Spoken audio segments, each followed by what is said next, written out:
Before the revolution, Tunisia's economy looked like it was doing well.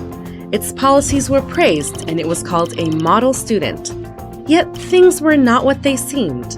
Economic policies benefited a few and excluded the majority, and this led to the rebellion in 2011. In the past 3 years, Tunisia has adopted a new constitution and made major political changes, but the economic system has not really changed. Tunisia presents an economic paradox. While it has a skilled labor force, good infrastructure, and a strategic location, its economy continues to underperform. Its university graduates face stark prospects, and over 60% end up in the informal sector or unemployed. Why? Tunisia has a highly restrictive business environment. Today, businesses are forced to rely on connections and are confronted by a system riddled with red tape. This discourages entrepreneurs and costs businesses up to 13% of their revenues.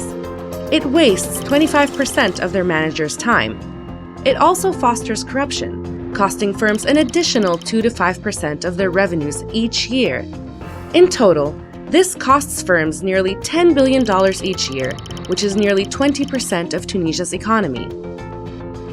In addition, more than half of Tunisia's economy is open only to a limited number of firms. All other firms are excluded from key sectors of the economy.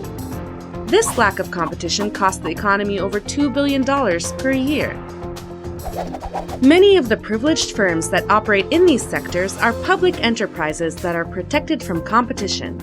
They are propped up through taxpayer support. In 2013, this amounted to 3% of the state's budget.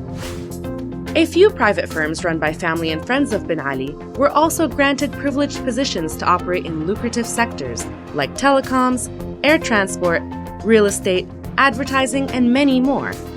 As a result, these few firms were able to make enormous profits at the expense of everyone else, amounting to more than 21% of all private sector profits, while only providing 1% of total jobs. To this day, these sectors have still not been opened up. The 50% of the economy made up of protected firms does not need to perform well because these firms face little competition. They can therefore produce lower quality products. For example, airline tickets to and from Tunisia are 30% more expensive than they should be, and international calls are 10 times more expensive than they should be. These are just 2 examples of how privileged firms can extract more money. This lack of competition affects the other 50% of the economy, which is open to competition. They have to pay higher prices and therefore cannot produce at the same prices and quality of foreign firms.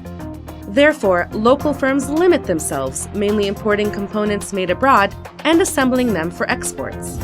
This means Tunisia is only competitive in low-wage tasks like assembly. This results in fewer jobs with lower salaries and little demand for the many skilled graduates. But things can change.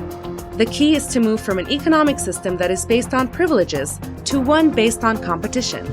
Greater competition would result in higher productivity and generate an additional 50,000 new jobs each year. Reforming the banking sector would result in increased credit for Tunisian businesses. This could create another 38,000 jobs per year. Reforms in agriculture and services sectors alone could generate 20,000 additional jobs per year.